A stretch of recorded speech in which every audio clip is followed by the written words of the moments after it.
현철아, 이 나이 되고 보니 진짜 웃긴 게 뭔 줄 아냐? 뭔데?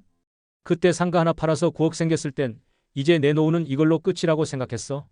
연금도 조금씩 나오겠다. 앞으로 걱정 따위 없겠다 싶었지. 근데 웬걸 그게 그렇게 빨리 사라질 줄은 몰랐다. 그러냐 나는 더 하지 뭐. 20년 전에 선친이 물려준 땅이 재개발된다고 해서 뭐가 그렇게 신났는지. 애들 학비 대고 결혼한다고 또 집 사는데 보태주고 와이프랑 골프도 다니고 하고 싶던 거 다 했거든. 얼마 전에 통장 잔고 보니까 바닥을 드러내더라. 당장이라도 노인 일자리를 구해야 할 것 같은데 그것도 하늘의 별 따기라고 하더라. 그러냐 난 건강도 그랬어. 평생 쪼그려 앉아서 일하니까 무릎이 아팠는데 괜찮아지겠지 했거든. 근데 웬걸 이 나이 되니. 계단 몇 개만 올라가도 숨이 차고 무릎이 더 아프다. 병원 가면 또 이래저래 돈만 더 드니까. 젊었을 때 돈 아깝다고 밀었던 게 이제 와서 눈덩이로 돌아오더라. 여러분도 비슷한 생각을 해보신 적 있나요? 생각해보면 우리 인생은 큰 선택보다 작은 선택의 반복으로 이루어져 있습니다. 하지만 작은 선택이라는 생각에 대수롭지 않게 생각했던 일들이 시간이 지나고 나서 후회로 남는 경우가 많습니다. 몸이 좀 피곤해도 괜찮겠지 하며 미뤘던 병원 검진, 이 정도 돈이면 괜찮겠지 싶어 계획 없이 쓴 돈, 가족은 항상 곁에 있을 거니까 하고 무심히 흘려보낸 시간들. 나중에 돌아봤을 때 이 모든 게 크고 깊은 후회로 남아 씁쓸한 노후를 보내시는 분들이 많습니다. 하지만 그렇다고 벌써부터 체념하고 포기할 것이 아니라 아직 우리에겐 후회 없는 노후를 맞이할 기회가 남아있을지 모릅니다. 오늘 이 영상에서는 후회 없는 노후를 위한 7가지 인생 전략에 대해 말씀드리려 합니다. 지금 당장은 사소해 보이지만 시간이 지나면 분명히 여러분의 삶을 바꿀 작은 선택들일 것입니다. 그럼 천천히 이야기를 시작해 볼까요? 그 전에 먼저 구독과 좋아요, 알림 설정을 해주시고 함께 품격 있는 삶을 배워봅시다. 첫 번째, 몸이 보내는 작은 신호, 무시하지 마세요. 건강은 살아가는 데 있어 가장 기본적이면서도 중요한 자산입니다. 우리는 종종 건강은 젊을 때 관리해야 하는 것이라고 생각하거나 나이 들면 어쩔 수 없는 거지라는 식으로 건강 관리에 소홀해지곤 합니다. 그러나 건강은 나이가 들수록 더 세심한 관리가 필요합니다. 무엇보다 중요한 것은 몸이 보내는 작은 신호를 절대 가볍게 여기지 않는 것입니다. 좀 전에 김영수 씨의 이야기를 들어볼까요? 평생 쪼그려 앉아 일했다던 그는 어느 날부터 무릎에 약간의 통증을 느꼈지만 나이 들면 무릎쯤은 아플 수 있지라며 대수롭지 않게 넘겼습니다. 혹은 며칠 지나면 괜찮아질 거라 믿었죠. 그러나 시간이 지나면서 통증은 점점 심해졌고 결국 계단을 오르내리는 것은 물론 걷는 것조차 힘든 상황에 이르렀습니다. 병원에 갔을 때는 이미 관절염이 상당히 진행된 상태였고 더 이상 간단한 치료로 해결할 수 없는 지경이었습니다. 이처럼 건강은 서서히 무너진다는 점이 문제입니다. 대부분의 질병은 갑자기 나타나지 않습니다. 가벼운 두통, 근육의 뻣뻣함, 쉽게 느껴지는 피로감 같은 작은 증상들이 반복되는 것이 바로 몸이 보내는 경고 신호입니다. 많은 사람들이 이를 단순한 노화의 일부라고 생각하고 넘기지만 사실 이런 사소한 증상들이 심각한 질병의 전조일 수 있습니다. 그래서 중요한 것은 별거 아니겠지라는 생각이 들 때 바로 병원에 가는 것입니다. 괜찮아질 거야라는 막연한 기대보다는 전문가의 진단을 받는 것이 훨씬 안전합니다. 특히 50대 이후에는 정기 건강검진을 빼먹지 말아야 합니다. 정기검진은 단순한 형식적인 절차가 아닙니다. 건강검진을 통해 조기에 질병을 발견하면 치료가 훨씬 쉽고 비용과 시간도 절약할 수 있습니다. 또한 매일 30분이라도 걷는 습관을 들이는 것이 건강을 지키는데 큰 도움이 됩니다. 걷기는 가장 간단하면서도 효과적인 운동입니다. 특별한 장비나 시설이 필요 없으며 걷기만으로도 심장 건강을 개선하고 혈당과 혈압을 조절하며 관절 건강을 유지할 수 있습니다. 특히 아침 햇살을 받으며 걷는 것은 우울증 예방에도 좋고 기분 전환에도 효과적입니다. 여기에 식습관도 중요한 요소입니다. 나이가 들수록 신체 대사가 느려지기 때문에 과식이나 기름진 음식은 피해야 합니다. 대신 채소와 과일, 단백질이 풍부한 음식을 균형 있게 섭취하는 것이 필요합니다. 하루 한 끼라도 가벼운 샐러드나 나물을 추가하고 물을 충분히 마시는 습관을 들이세요. 소금과 설탕 섭취를 줄이는 것도 만성질환 예방에 효과적입니다. 또한 스트레스 관리도 빼놓을 수 없습니다. 스트레스는 고혈압, 당뇨, 심혈관 질환 등 다양한 건강 문제의 원인이 됩니다. 스트레스를 느꼈을 때는 억지로 참으려 하지 말고 산책이나 취미 활동, 간단한 명상으로 마음을 다스리는 것이 중요합니다. 친구들과 가벼운 대화를 나누는 것도 스트레스를 해소하는 좋은 방법입니다. 결국 건강 관리에서 가장 중요한 것은 작은 신호를 무시하지 않는 것과 일상의 작은 습관입니다. 몸이 보내는 사소한 신호에 귀 기울이고 규칙적인 운동과 올바른 식습관, 정기적인 건강검진을 통해 스스로를 지켜야 합니다. 건강은 한번 무너지면 되돌리기 어렵습니다. 그래서 오늘 이 순간부터라도 작은 변화를 시작하는 것이 후회 없는 노후를 위한 첫걸음이 될 것입니다. 두 번째, 돈은 많은 게 중요한 게 아니라 오래 가는 게 중요합니다. 많은 사람들이 노후 준비를 하면서 가장 걱정하는 것 중 하나가 바로 돈입니다. 젊을 때는 매달 꾸준히 수입이 들어오기 때문에 지출에 큰 부담을 느끼지 않지만 은퇴 후에는 상황이 달라집니다. 수입이 줄어들거나 아예 사라지면서 한정된 자산으로 평생을 살아가야 하기 때문입니다. 그래서 노후의 재정 관리는 단순히 얼마를 모았는가 보다 얼마나 오래 현명하게 관리할 수 있는가가 더 중요합니다. 박현철 씨의 이야기가 좋은 예입니다. 그는 지방에 있던 작은 건물을 팔고 약 9억 원의 목돈을 손에 쥐게 되었습니다. 이 정도면 남은 인생은 걱정 없겠지라는 생각에 여행도 다니고 자녀의 집 장만을 도와주며 여유로운 시간을 보냈습니다. 그러나 5년이 지나자 통장 잔고는 눈에 띄게 줄어들었고 예상치 못한 의료비와 생활비로 인해 불안감은 점점 커져만 갔습니다. 이처럼 노후의 돈은 많이 버는 것보다 어떻게 관리하느냐가 더욱 중요합니다. 큰 돈이 있어도 계획 없이 사용하면 금방 사라지는 것이 돈입니다. 노후의 재정 관리는 단순한 저축이 아니라 지키는 기술입니다. 이 기술은 특별한 재능이 필요한 것이 아닙니다. 몇 가지 기본 원칙만 잘 지켜도 안정적인 노후를 유지할 수 있습니다. 1. 지출 계획을 세우세요. 노후에는 고정 수입이 줄어들기 때문에 매달 얼마나 쓰는지를 정확히 파악하는 것이 중요합니다.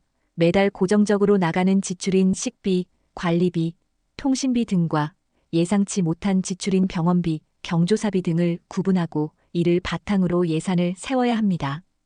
이 정도면 괜찮겠지라는 막연한 생각보다는 지출 내역을 꼼꼼히 기록하고 점검하는 습관을 들이세요. 2. 비상금을 준비하세요. 노후의 가장 큰 변수는 건강입니다.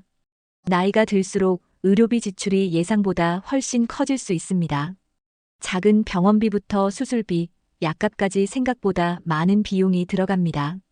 이럴 때를 대비해 최소한 6개월에서 1년치 생활비에 해당하는 비상금을 따로 준비하는 것이 필요합니다. 이 비상금은 절대 다른 용도로 사용하지 않고 오로지 위기 상황에만 사용하는 것이 원칙입니다. 3. 자녀 지원은 계획적으로 하세요. 부모로서 자녀에게 도움을 주고 싶은 마음은 당연합니다. 하지만 자녀에게 경제적으로 과도한 지원을 하다 보면 본인의 노후 자금이 부족해질 수 있습니다. 특히 결혼 자금, 주택 자금 지원은 금액이 크기 때문에 신중해야 합니다. 자녀를 돕기 전에 반드시 이 지원이 내 노후에 어떤 영향을 줄까를 고려하세요. 감정적인 결정보다는 냉철한 판단이 필요합니다. 4. 소득원을 다각화하세요.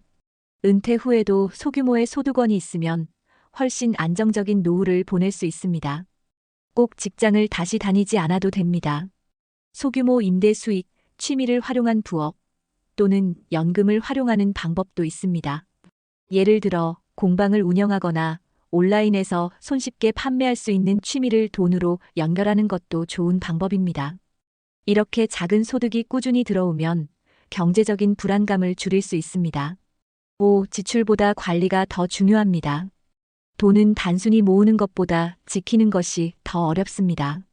돈을 잘 관리하기 위해서는 소비 습관을 점검하는 것이 중요합니다.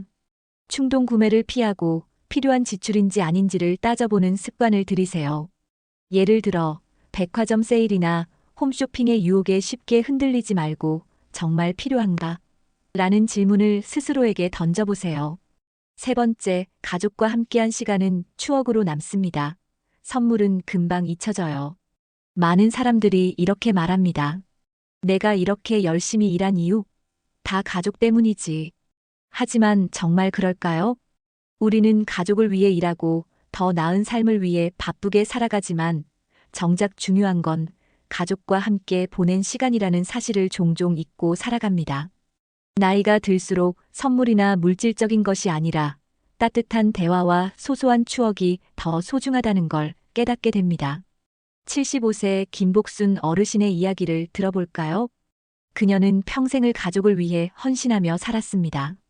자녀들의 학비를 대기 위해 이른 아침부터 밤늦게까지 일했고 주말에도 쉴 틈이 없었죠. 그런데 은퇴 후 어느 날 텅 빈 집에서 문득 생각했습니다. 내가 가족을 위해 이렇게 열심히 살았는데 왜 이렇게 허무하고 외롭지? 그제야 깨달았습니다. 평생 가족을 위해 무엇을 해줬는지는 기억나지 않지만 가족과 함께 웃고 울고 이야기했던 순간들이 더 소중하다는 것을요. 가족은 언제든 볼 수 있는 존재가 아닙니다. 우리는 종종 가족을 너무 당연하게 생각합니다. 나중에 시간 되면 만나면 되지. 이번 주말은 좀 바쁘니까 다음에 연락하지 뭐. 하지만 그렇게 미뤄진 시간은 결국 사라지고 맙니다. 특별한 날에만 가족과 시간을 보내려 하지 마세요. 특별한 날은 우리가 만드는 것입니다. 평범한 하루가 특별한 순간이 될 수 있습니다. 매주 주말 가족과 한 끼라도 함께 식사하세요. 하루에 단 5분이라도 부모님이나 자녀에게 안부 전화를 걸어보세요. 사소한 일상 이야기도 나누세요. 중요한 건 내용이 아니라 함께 나눈 시간입니다. 이 비싼 선물보다 따뜻한 말 한마디가 오래 남습니다. 누군가는 말합니다. 비싼 선물을 사주면 가족이 더 기뻐하지 않을까? 물론 선물도 좋습니다. 하지만 선물은 순간의 기쁨이고 함께한 시간은 평생의 기억입니다. 따뜻한 말 한마디, 가족과 함께한 저녁 산책, 주말에 함께 본 영화 한 편. 이런 것들이야말로 시간이 지나도 마음속에 남아있는 소중한 기억입니다. 김복순 씨는 이렇게 말했습니다. 남편과 함께 마셨던 따끈한 유자차 한 잔이 지금은 가장 그리운 기억이야. 그때는 몰랐지만 시간이 지나고 나면 이런 소소한 순간들이 가장 큰 위로가 됩니다. 가족과의 대화는 가장 좋은 치유입니다. 가족과의 대화는 단순한 말 주고받기가 아닙니다.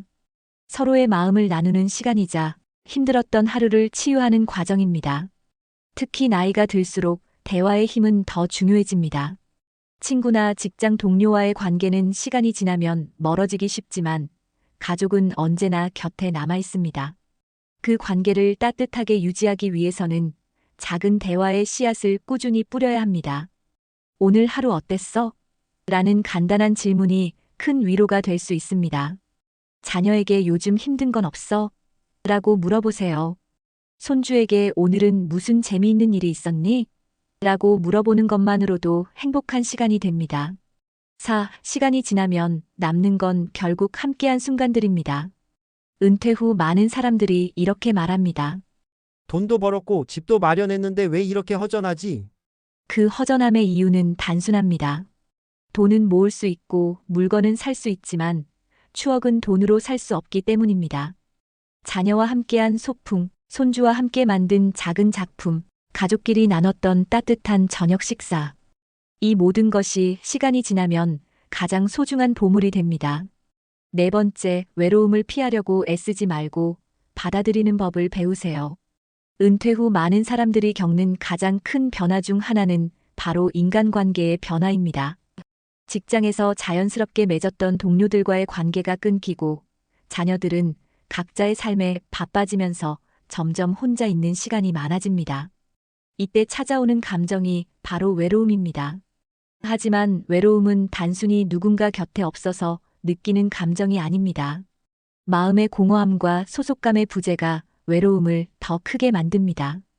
중요한 건 외로움을 무조건 피하려 하지 말고 자연스러운 감정으로 받아들이고 건강하게 관리하는 방법을 배우는 것입니다. 1. 외로움은 누구나 느끼는 자연스러운 감정입니다. 많은 사람들이 외로움을 부정적인 감정으로만 여깁니다. 나는 왜 이렇게 외롭지? 내가 문제가 있는 걸까? 하지만 외로움은 누구나 경험하는 감정이며 잘못된 것이 아닙니다. 오히려 외로움을 무조건 피하려 하다 보면 더 큰 고립감에 빠질 수 있습니다. 자녀에게 지나치게 의존하거나 억지로 많은 사람들과 어울리려 하거나 외로움을 잊기 위해 과도한 소비나 무의미한 활동에 몰두하기도 합니다.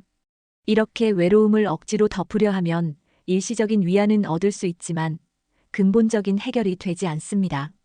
이 고독은 두려움이 아니라 나를 돌아보는 시간입니다. 고독과 외로움은 같은 말이 아닙니다.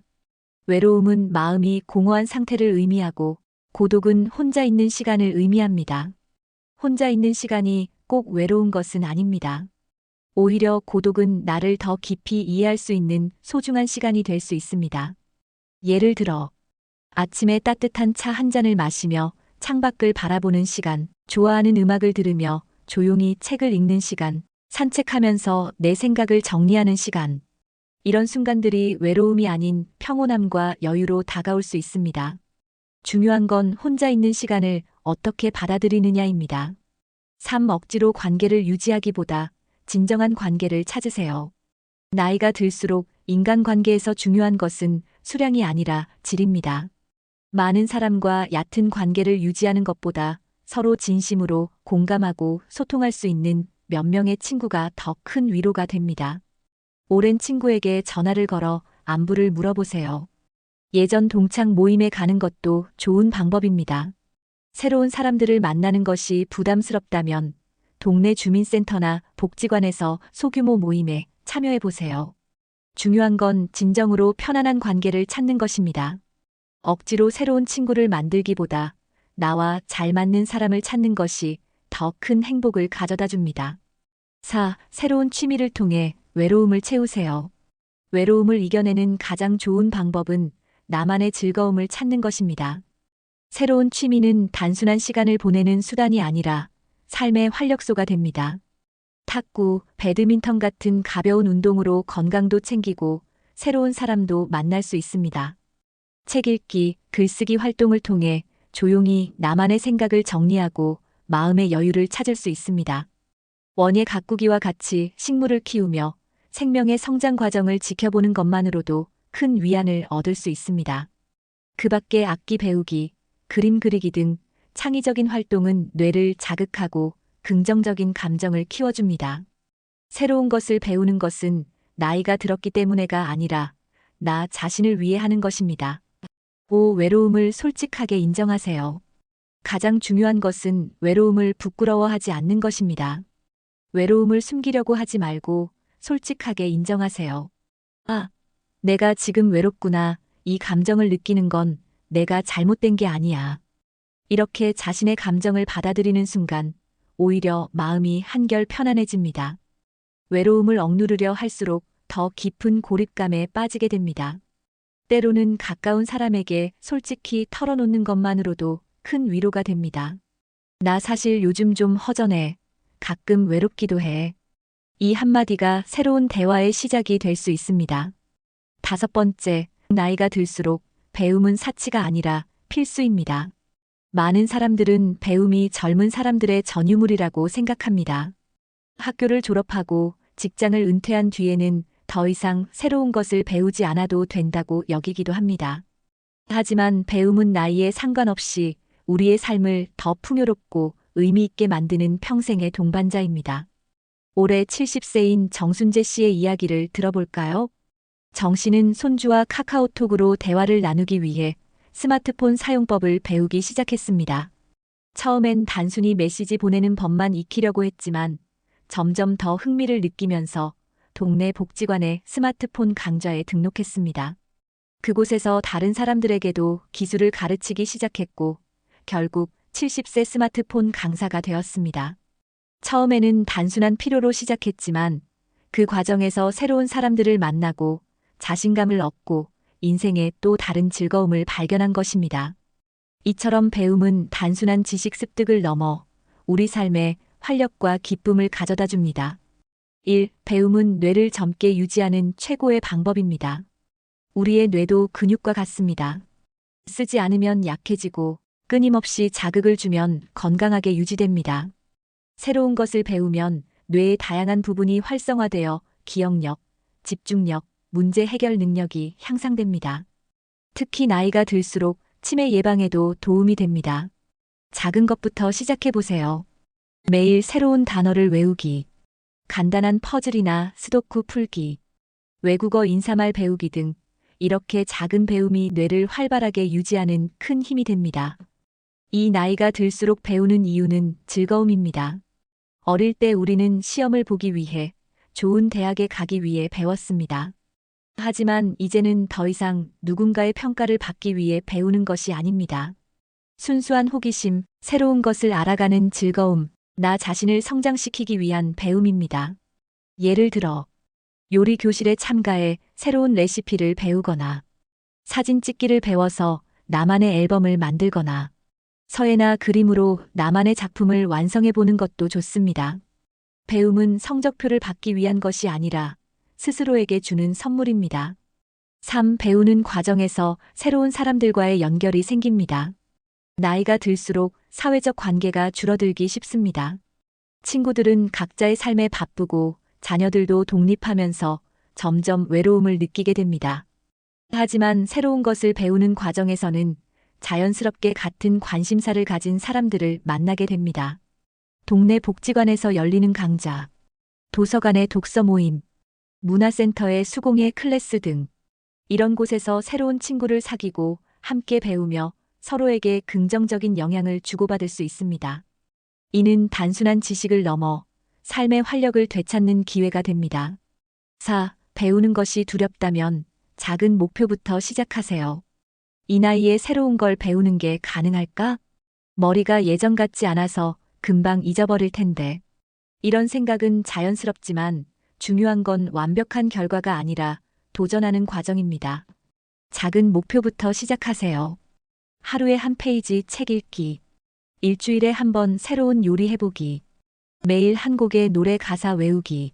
작은 성공이 쌓이면 점점 더 큰 도전도 할 수 있습니다. 무엇보다 중요한 건 배움에는 실패가 없다는 사실입니다. 배우는 과정 자체가 이미 값진 성공입니다. 5. 배움은 나를 새롭게 발견하는 여정입니다. 배움은 단순히 지식을 쌓는 것이 아닙니다. 내가 이런 것도 할 수 있구나. 생각보다 재미있네. 새로운 도전이 이렇게 뿌듯할 줄은 몰랐어. 이렇게 나 자신에 대한 새로운 발견이 이루어집니다. 어릴 땐 미처 몰랐던 내 재능, 은퇴 후 찾은 새로운 꿈, 나만의 속도로 성장하는 기쁨. 이 모든 것이 배움의 여정 속에서 펼쳐집니다. 6번째, 큰 행복을 찾기보다 작은 행복을 쌓아가세요. 많은 사람들이 행복하면 거창하고 특별한 순간을 떠올립니다.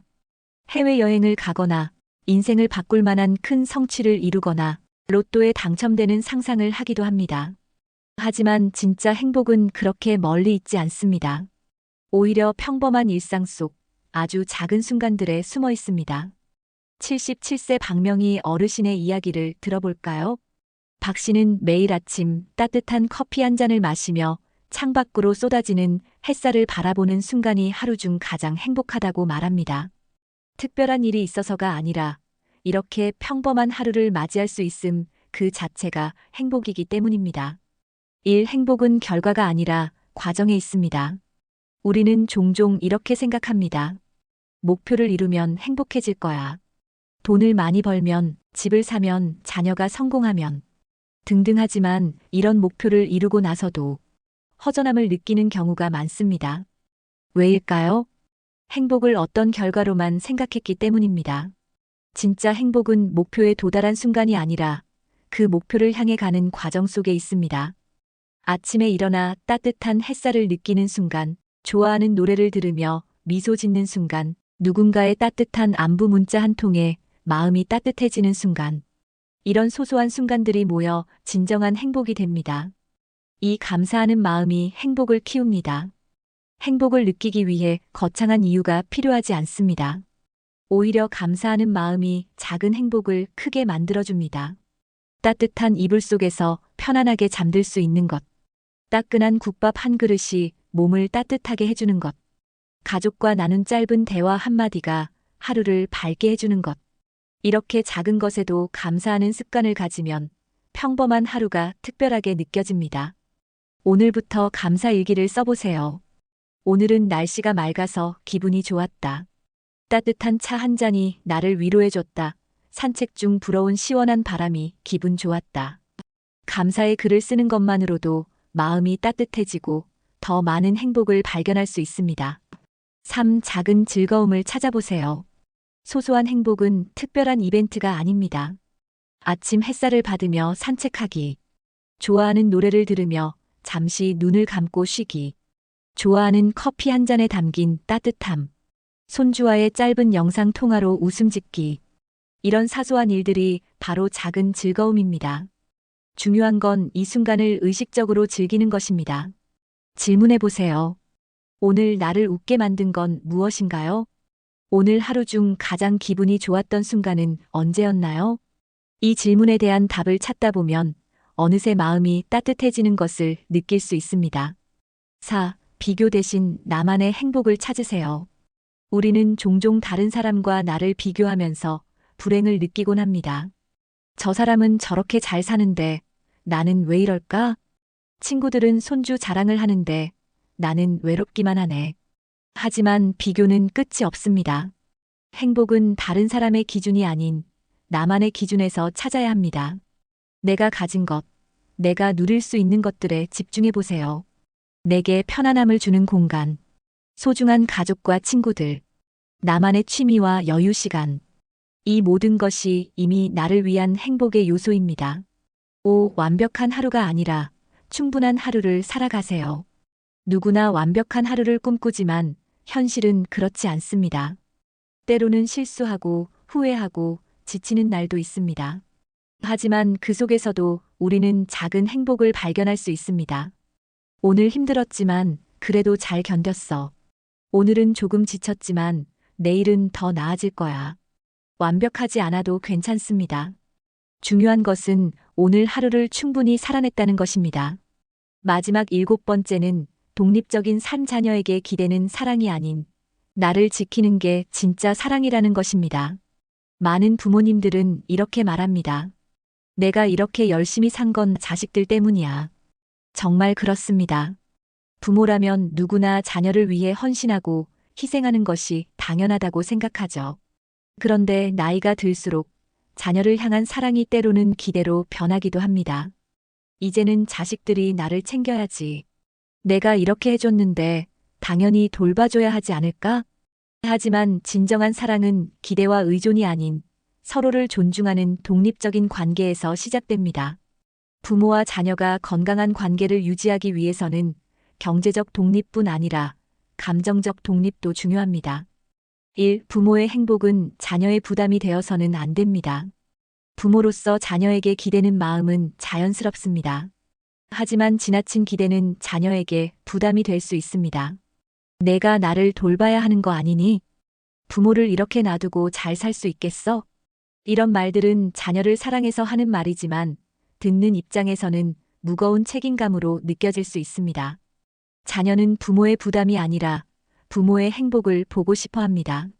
부모가 스스로의 삶을 즐기고 자신의 행복을 찾는 모습을 보면 자녀들도 마음이 편안해집니다. 우리 부모님은 잘 지내고 계셔. 이런 마음이야말로 자녀에게 주는 가장 큰 선물입니다. 이 경제적 독립은 노후의 안정감을 줍니다. 노후의 가장 큰 불안 요소 중 하나는 경제적인 의존입니다. 자식들이 나를 도와줄 거야. 필요하면 손주들한테 기대면 되지. 이렇게 생각하면 마음이 불안해질 수 있습니다. 반면 작은 금액이라도 스스로 관리할 수 있는 경제적 독립이 있으면 훨씬 안정감을 느낄 수 있습니다. 자녀의 지원은 도움일 뿐 삶의 기반이 되어서는 안 됩니다. 나만의 작은 소득원인 임대 수입, 연금, 취미 부업 등을 마련하면 경제적 자립에 큰 도움이 됩니다. 지출 관리를 통해 불필요한 지출을 줄이고 비상금을 준비하는 것도 중요합니다. 경제적 독립은 단순한 돈의 문제가 아니라 내 삶을 스스로 책임지는 자립심입니다. 3. 감정적 독립이 진정한 자유를 줍니다. 경제적 독립만큼 중요한 것이 바로 감정적 독립입니다. 자식들이 나를 챙기지 않으면 서운해. 전화도 자주 안 하고 나를 잊은 것 같아. 이런 감정은 자연스럽지만 여기에 너무 집착하면 자신의 행복을 자녀의 행동에 맡기게 됩니다. 하지만 우리는 누구나 스스로 행복할 권리가 있습니다. 자녀의 사랑을 확인하기 위해 애쓰지 마세요. 대신 내가 좋아하는 일, 나를 위한 시간을 찾는 것이 더 중요합니다. 나만의 취미, 친구, 생활 리듬을 통해 내 삶의 중심을 나에게 두는 것이 감정적 독립의 핵심입니다. 4. 부모의 독립은 자녀를 자유롭게 합니다. 부모가 독립적인 삶을 살면 자녀도 더 편안합니다. 자녀는 부모님이 잘 지내고 계셔서 마음이 놓인다고 느끼고, 부모는 내 삶은 내가 지킨다는 자부심을 가질 수 있습니다. 이런 건강한 관계가 서로를 더 따뜻하게 연결해 줍니다. 자녀가 부모를 사랑하는 방법은 꼭 경제적 지원이나 자주 찾아오는 것만이 아닙니다. 부모님이 건강하게 즐겁게 지내시는 모습 자체가 자녀에게 가장 큰 위로입니다. 서로의 삶을 존중하면서도 마음으로 연결된 관계가 가장 아름다운 가족의 모습입니다. 5. 나를 지키는 것이 진짜 사랑입니다. 부모로서의 사랑은 자녀를 돌보는 것에서 끝나지 않습니다. 이제는 나를 사랑하는 방법을 배우는 것도 중요합니다. 내 삶의 주인은 바로 나 자신입니다. 자녀의 인생이 소중한 만큼 내 인생도 똑같이 소중합니다. 자녀에게 의존하는 사랑이 아닌 존중하고 지켜주는 사랑을 보여주세요. 그것이 자녀에게도 나 자신에게도 가장 큰 행복을 선물합니다. 앞에서 살펴보았듯이 많은 사람들이 노년에 가장 후회하는 것은 거창한 실수가 아니라 사소한 선택들을 놓친 순간들입니다. 그때 조금만 더 신경 썼더라면 하는 아쉬움이 쌓여 인생의 후회로 남죠. 하지만 중요한 건 아직 늦지 않았다는 것입니다. 오늘 가족에게 안부 전화를 걸고 내일 아침 따뜻한 커피 한 잔의 여유를 즐기는 것. 이 작은 행동이 미래의 후회를 줄일 수 있습니다. 인생은 큰 변화가 아니라 매일의 작은 선택이 모여 만들어집니다. 오늘 하루 당신이 선택하는 작은 한 걸음이 더 나은 내일로 이어질 것입니다. 댓글을 통해 여러분의 이야기를 들려주신다면 많은 분들께 더욱 도움이 될 것입니다. 오늘 영상이 여러분에게 조금이나마 도움이 되셨다면 구독과 좋아요, 알림 설정을 부탁드립니다. 여러분의 품격 있는 노후를 위한 여정이 오늘부터 시작되기를 바랍니다. 끝까지 시청해주신 여러분께 진심으로 감사드립니다.